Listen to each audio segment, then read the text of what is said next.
Alrighty guys, what is up? Welcome back to Path of Exile with LD7, and today we are going to be taking a look at doing the Fetid Pool side quests so we can get our extra skill point. I know I said that it's not always worth doing the side quests, but I figured while we're here, might as well get it taken care of. So the Fetid Pool is right here. So there's two quests. I believe, or well, actually, I guess it is just one quest. We got to kill all the monsters in here, so not too bad. We should be able to do that relatively easily, but there we go. And we do have our Summon Raging Spirit Gem now, which is the main cast spell for this build, which, honestly, it scales so well. So you can pre-cast this spell before you actually go and encounter enemies, and you'll just get all these little skulls kind of chilling around you, that then once they see enemies, go and attack them for you. It's pretty powerful, in my opinion. I've played like Arc Witch spellcasters before, and those are powerful too, but you have to, you know, do all the damage yourself, as opposed to just letting what amounts to a minion doing the damage for you. So that's, I mean, the reason why I picked this build for League Start is because it's super fun to play. Granted, I like the Necromancer playstyle. If you don't like the Necromancer playstyle, you might want to do something else. So this is an enemy Necromancer. So basically what he does is summons more guys as you kill them. So Raging Spirit and Frostblink both got leveled up, so we'll take some of this stuff, I guess. I'm not too concerned about the equipment at this point, and the reason for that is I really just need a belt in order to have something in every slot, and rings, belt, rings, and then I think I need an amulet still. So it's, as far as I'm concerned, it's not really worth picking up duplicate items unless you need currency. So if you're starting out the league, it might be worth picking up everything just because you can sell it for scrolls of wisdom or alteration orb, shards, or whatever. But for me, I have scrolls of wisdom from my other playthrough that I can use to buy stuff. I've got alteration, like I've got currency to use, so it's more important to me just completing out the build. So if I take a look here at equip this coral amulet, I've got another one that does the same. I did get a second medium life flask, so I'm going to go ahead and put that in. The reason why this is empty is because I haven't killed any enemies with it equipped. So if you look at this, consumes 8 out of 28 charges on use. You get charges for each kill, so I have to fully fill this flask, I need to kill 28 enemies, and then I should be able to use it 3 times. So not too big of a deal. Let's go up this way, because we do have to kill all the enemies in this map in order to complete the quest, so not that big of a deal, but you still need to do it, right? So there we go. It got light in here, which means that we killed all the enemies. So I'm going to go ahead, and I guess we could just use a portal scroll. I'm going to go ahead and take this, so 20% increased spell damage, 5% cast speed, and 20 to intelligence.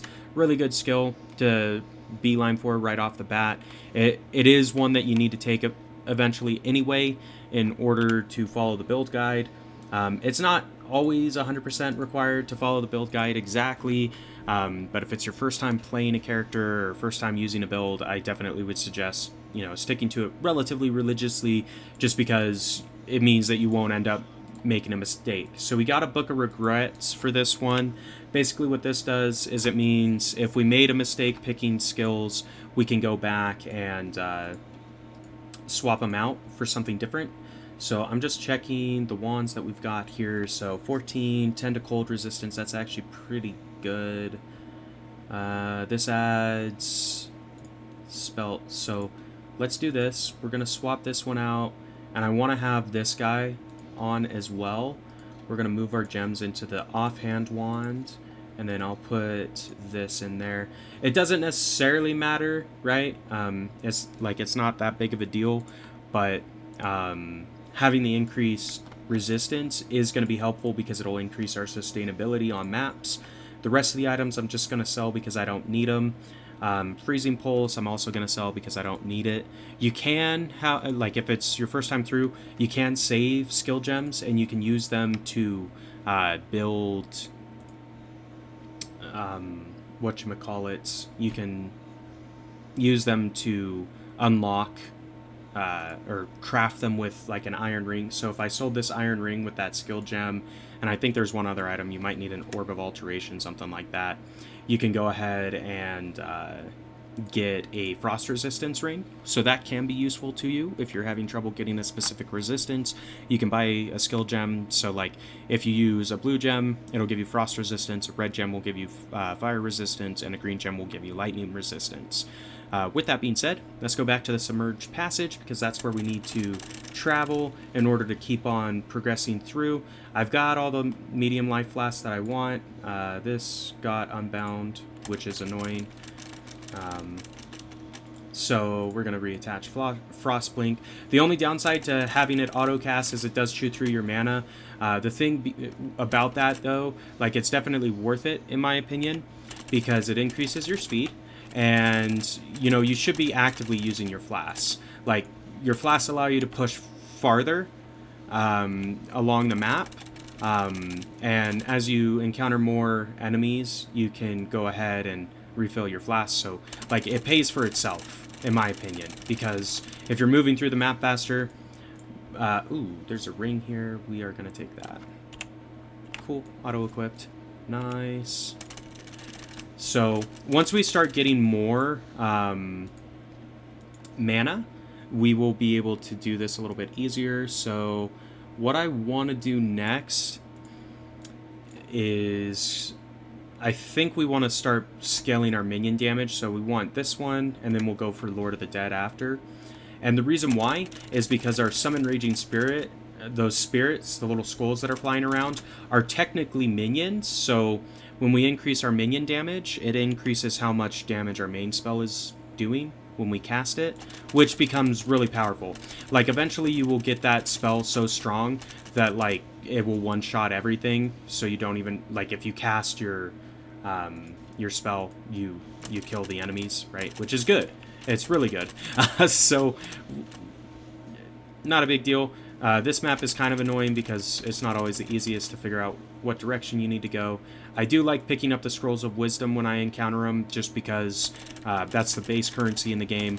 It's always good to collect currency items, in my opinion, just because that's what you use to buy stuff.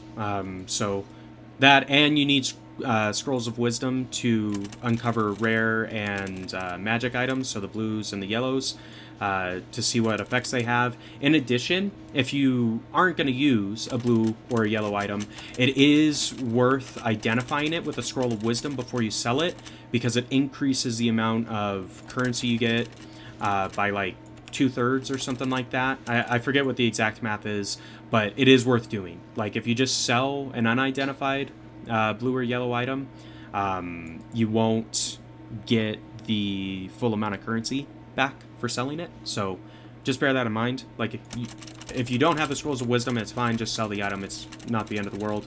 But if you do, like, you should totally use your Scrolls of Wisdom. Cool, we got a large mana flask. That is helpful because we have been needing better mana flasks. So there we go. Open this cache, get our contracts. We got a Freezing Pulse gem, so great, we can sell it. We could also use, I mean, in theory, we could use it for, you know, like, building a gem that gives us frost resistance, but I think we already have a sapphire ring, so I'm just going to sell it for, you know, currency, because it doesn't really matter to us. When you get to the end game and you have like a super high level character, you can also hold on to the gems and put them in a socket on like an offhand weapon, and it will level up as, you know, as you defeat enemies. So people sometimes are looking for a fully max leveled skill gem. So if you can level up these gems on a character that you enjoy playing while grinding currency or whatever you're actually grinding for that character, you can sell those gems for, you know, better things to other players. With that being said, we got a medium mana flask. Let's go ahead, swap that out. I do want to show you guys at some point how you can upgrade the rarity of your items. So if you've encountered, like by this point in the game, like if you've gotten to the ledge, you've probably gathered some blue, some yellow items, right? When you sell those, you get orb of augmentation shards and stuff like that. Once you get an orb of augmentation outright, you can use those to go and upgrade a white item, so just a basic item, to a blue item, which can be good for you. I don't care about that, so we're just going to turn that off. And in so doing, you have a chance of increasing the quality of your item to something that's more usable or like synergizes really well with your build, right? So I would say, like, if you encounter blues or yellows, definitely pick them up and sell them, because the currency you get back from doing that is worthwhile. So that is a red gem, Cleave. So that is actually useful to us because we don't have fire resistance at this point, I don't believe, unless one of the random pieces of armor we've equipped has it as a base modifier. So creating a fire resistance gem, or ruby gem, or ruby ring, I think is what they're called, might be worthwhile for us, just because we can increase our fire resistance, which I want to say is one of the resistances you kind of want to have when you go through and are fighting the boss for this level. So there is a totem up here. So this guy up here is called a totem. Basically what they do is they auto-cast spells for you. So there are builds that use that. If you see these little rings, you want to stay out of the way because they will do a shit ton of damage, especially if you don't have lightning resistance. So this is a rare item, this is a rare item, so we're going to take both of those. Let's go ahead and just keep on pushing through the map. And I mean, we got the waypoint for the ledge, but it's way at the beginning. So we want to go up to the next map. I believe this one has a waypoint as well. And we'll use that before we port back to town. I mean, we could use a portal scroll. That's definitely a viable way because it'll put you back at the same point on the map. But personally, I would rather just, you know, go through and clear the map because we aren't full on inventory quite yet. The other thing worth noting, so there are chests and things like that. You can open all of them if you want. Sometimes you get like currency items out of them, so it is worth doing. I normally don't waste the time on it because, you know, you get drops from enemies as well, and typically the enemy drops are better. So I don't worry too much about getting all the chests. But if you're by a chest and you got the time to open it, it may be worth doing for you because you can get good items out of chests as well. So just bear that in mind. It's just a playstyle thing. Some people are kind of more completionist minded, I guess. So they want to open all the chests just to, you know, for the chance that they might get something really good. Other people just want to finish the map so they can get to a better area that has better gear. It is up to you, in my opinion, especially on the earlier maps. It's way better to just clear the map because you will be able to get better items faster, right? So here we go. Get a little bit more stuff. That, I believe, was the like area boss, or one of them. So the bigger guys like that, they have a better chance of dropping something good, and everything. So we made it to the lower prison. This one definitely has a I want to say has a waypoint. Yeah, so the waypoint's up here. We're going to grab this and go back to town so we can empty out our inventory. We're also going to apply our next 2 passive skill points, so we can keep on, you know, spiraling out of control as far as our damage output's concerned. We also have a couple of quests from clearing stuff out. So let's see. Minion damage support is probably the one we're going to take. I just always check all of them just to be safe, but you want to take minion damage support just because it synergizes well with your gem. So what we're going to do, and just to show you, so like if we sold this outright, we get 2 transmutation shards, right? If we identify it, we get 3 alteration shards. So 3 alteration shards is better than 2 transmutation shards. So it's worth taking that. Outside of this, what is this doing? So we could upgrade our belt, which I think we will. You can equip stuff when you're selling to the shop, just bear that in mind. So no worries. I'm going to sell this Freezing Pulse as well. Cool. And I don't remember the vendor recipe. I really want to say that it's just... You might need an Orb of Augmentation is maybe what it is. So I'm going to take some of these portal scrolls just so we can get back if we need to.